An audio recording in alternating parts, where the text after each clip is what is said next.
Welcome to CSL TV. I just hope you guys are having a beautiful, blessed day. Now, if you're new to the channel, just a review, a reaction, an informational channel. And you know what I'm saying, the informational part hopefully will help you out in life or someone else, as well as we're going to watch some videos and talk about it. For those that's been rocking with me, I appreciate you so much. Because this, man, some of the stories we be watching, man, these folks out here is crazy. But that chapter, know this news, stay tuned, all those folks that I use for content to bring awareness to y'all what's going on. I just want to say I appreciate y'all as well. This story out of Philadelphia is heartbreaking and infuriating.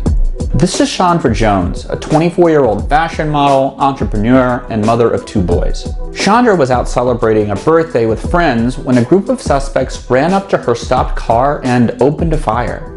Those suspects not only shot Chandra's car, but also the 3 cars behind her, and they opened fire at another scene 4 blocks away. 2 passengers inside Chandra's car suffered non-life-threatening injuries from the shootout, but Chandra later died at the hospital.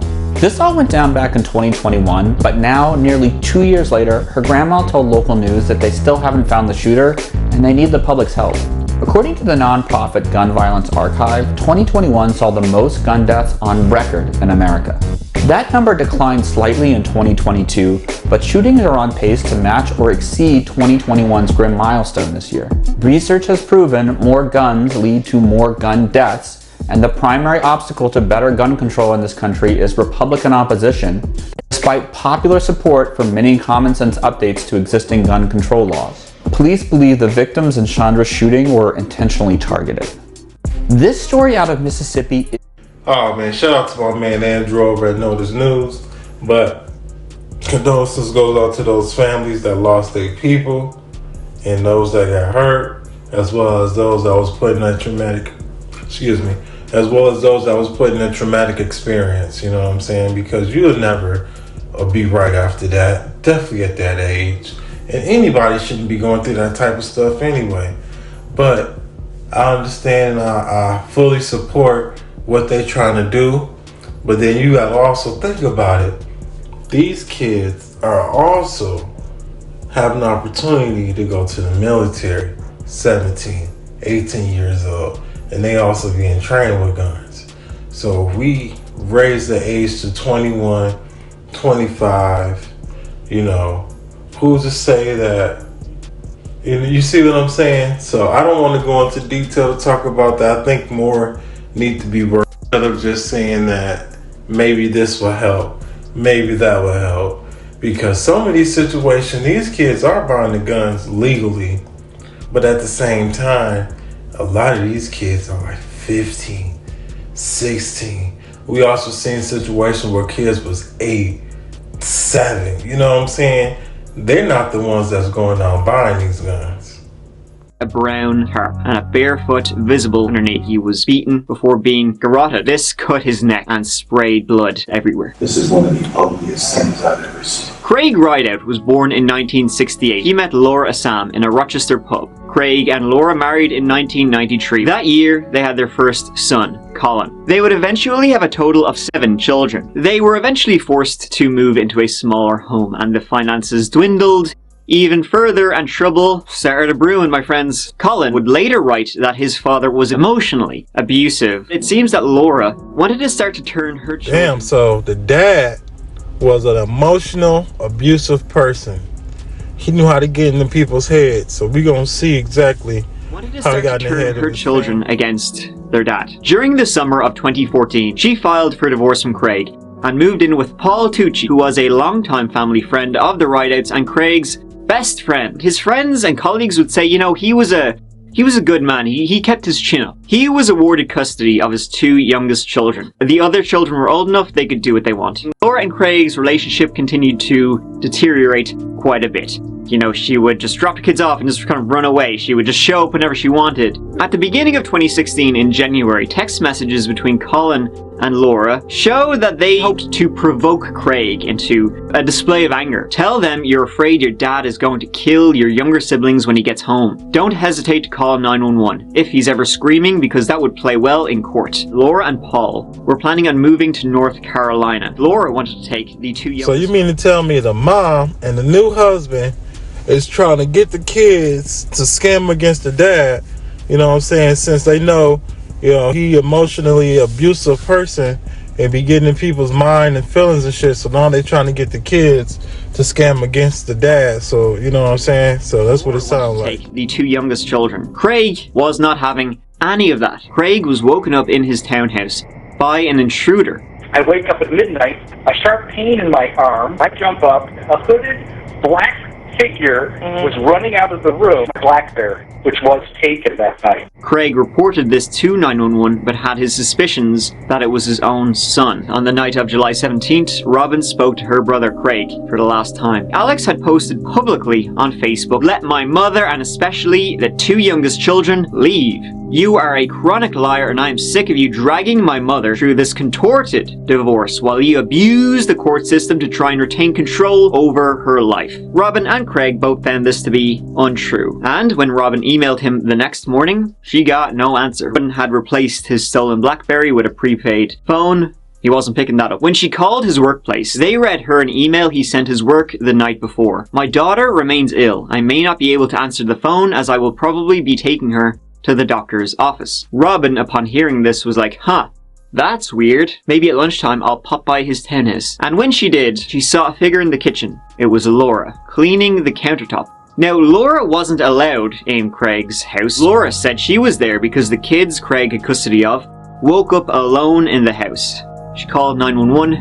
Craig Rideout was reported missing. A farmer was biking to work early in the morning down a quiet country road. He spotted two cars parked by the side of the road, with two figures nearby. 3 hours later, as he was biking back, the figures and the cars were gone, but a shovel remained. Following a trail of trampled grass into the woods, he found a brown tarp and a barefoot visible underneath. Sheriff's deputies soon arrived when they heard a ring coming from underneath the tarp. What was the Well, call? damn. The farmer was like, shit, this is my route. I don't never see no suspicious weird activity like that. But then when he left, he came back. He said, you know what? I gotta check this shit out.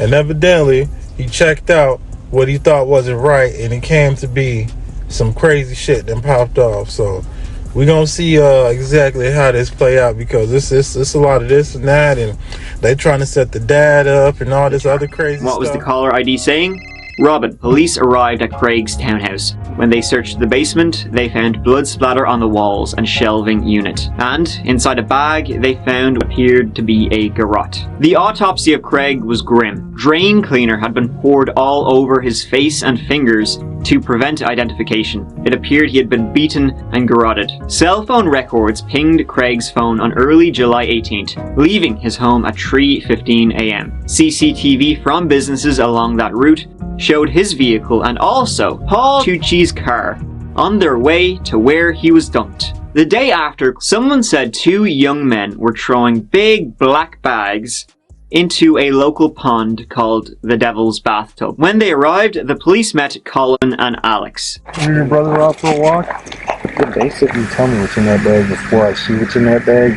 It'll be better for you. You know, I don't know what's in the bag. Empty bottles of drain cleaner, gloves, and bloody clothing. Inside Laura and Paul's home, they found Craig's car key. In connection with this homicide investigation, we're announcing the arrest of Alexander Rideout, Colin Rideout, and Laura Rideout. 6 weeks later, Paul Tucci was also arrested. They were only charged with evidence tampering. The police would later find CCTV of Laura, Colin, and one of their daughters shopping in a local Walmart, buying a lot of drain cleaner. A few hours before the murder, Laura and Paul were spotted buying a large tarp, bungee cord, and more drain cleaner. Colin was also spotted at a different Walmart, buying a shovel.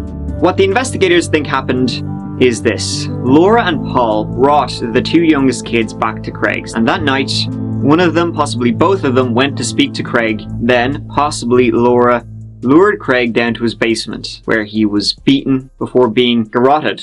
The garroting, though, wasn't very good. This cut his neck and sprayed blood just everywhere. So, this led to a lengthy cleanup. Laura wasn't supposed to be there when Robin arrived. Trial of Laura, Colin, Alex, and Paul then began in the summer of 2017. All four were tried together. All pled not guilty. The prosecution had the CCTV footage, clothing found in the bags, which matched all four of them via DNA, and all four were charged with second-degree murder. The motive, the prosecution said, was simply custody. The defense, however, argued they didn't really have much of a motive, and that, all that stuff on the CCTV that they bought in Walmart, you need all that stuff removing. Each member of the accused had their own lawyer, which all attempted to shift blame onto another person. I'm innocent, 'twas me ma, 'twas me son. Alexander Rideout was in the basement, and he was at Double Pump. Colin Rideout was in the basement, and was in Double Pump, and was there at the time Craig Rideout died, based upon the blood spatter expert who testified here at the trial.